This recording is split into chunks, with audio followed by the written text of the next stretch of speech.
So we wanna get into Formula 1 for the first time, but the moment you start watching it, you don't understand anything. Downforce, flags, dirty air.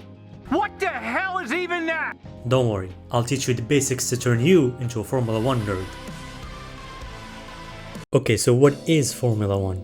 Well, it's the series with the fastest cars in the world, with 24 races across all continents, except Africa for some reason.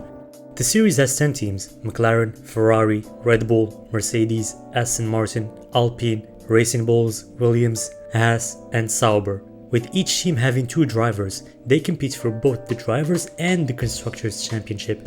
The Drivers' Championship is where drivers compete against other drivers, including their own teammates, for points. The driver with the most points at the end of the season wins. At the same time, the team with the most combined points from both of their drivers wins the Constructors' Championship. Now, these drivers don't just come and drive in F1. First you need to be filthy rich, and then start karting where you're still basically a fetus, then go through Formula 4, Formula 3, Formula 2, and only then you might get into Formula 1.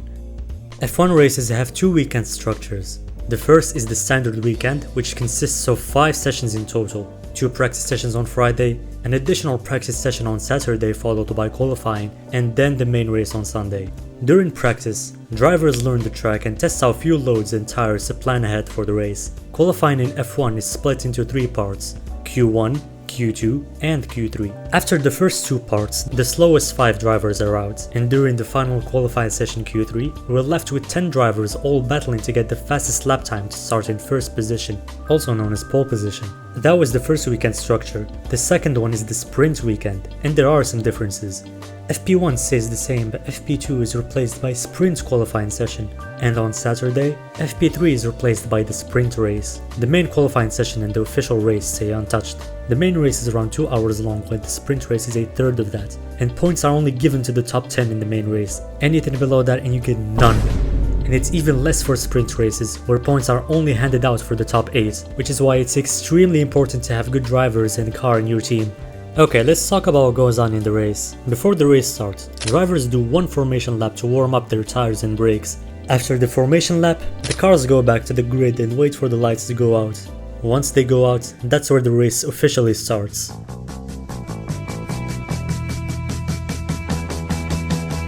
It's lights out and away we go!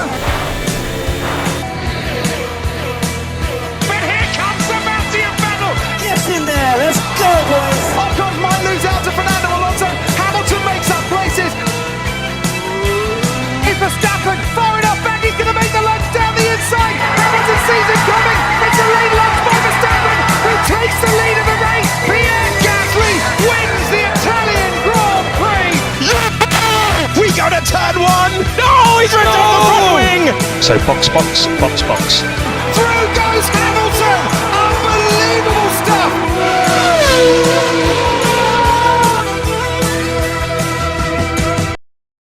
Anyway, to make the racing interesting, drivers are forced to make at least 1 pit stop in the race. Teams can choose between 5 tires when doing their pit stop.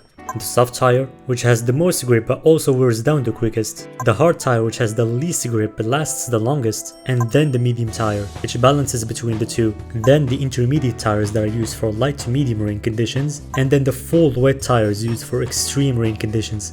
Now, all these tires with different wear are meant to create variations in the race strategy. The driver can lose 20 to 30 seconds in the pit lane, so teams have to be very careful of the strategy that they choose. Some teams decide to go for 1 stop, while others can go for 2 or even 3 stops.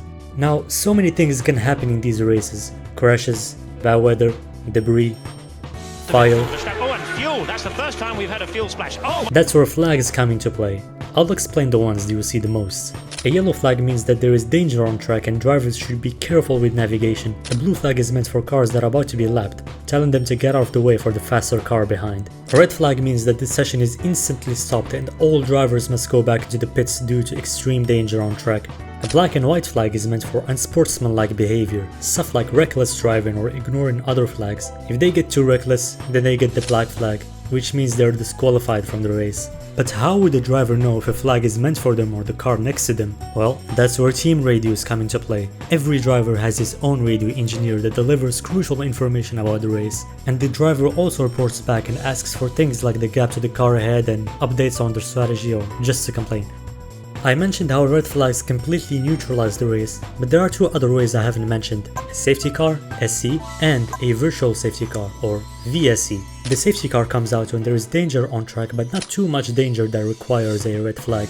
When it's deployed from the pit lane, everyone has to slow down and bunch up and follow it until it comes back into the pits, and then drivers can race again. With the virtual safety car, there is no physical safety car that comes out, but drivers still have to slow down to a certain speed. But this time, every driver keeps the same pace and gap they had instead of bunching up.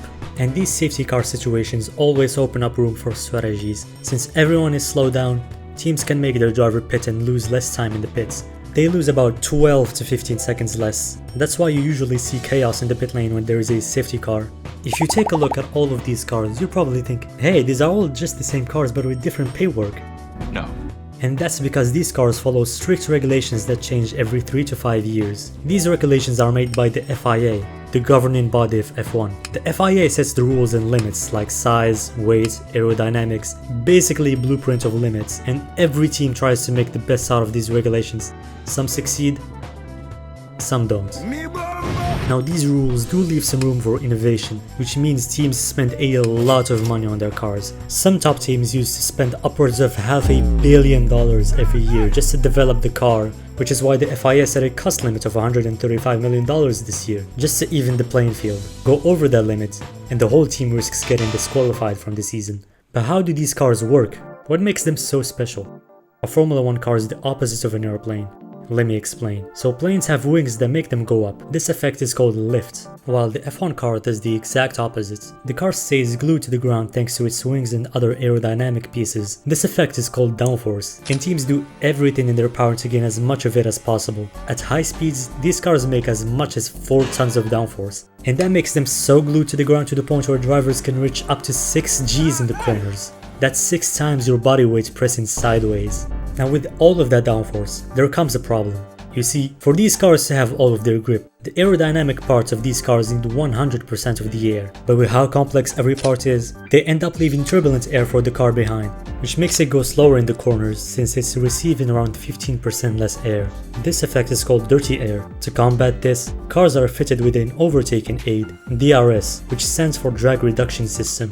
This system makes a flap open up in the rear wing, which reduces drag, thus increasing the speed even more and giving the car behind a better chance for overtaking. This system is only available when the car is a second behind, and it can only be used in DRS zones that mainly happen to be in the long straights of the tracks. With how fast these cars are going, you'd think they have big engines on the back, but no. These cars are powered by 1.6 liter V6 hybrid engines, so just the same as your average modern car, except these engines make around 1000 horsepower. And these cars only weigh around 800 kilograms, although this is the heaviest they have ever been.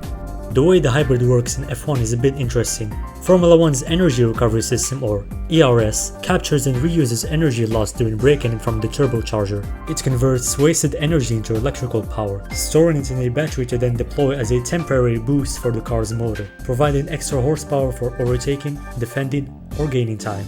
But this boost has a limit, so drivers and teams strategically manage this energy, using different deployment modes to balance the need for power with the limited capacity of the battery. So, in conclusion, it's just rich guys driving left and right.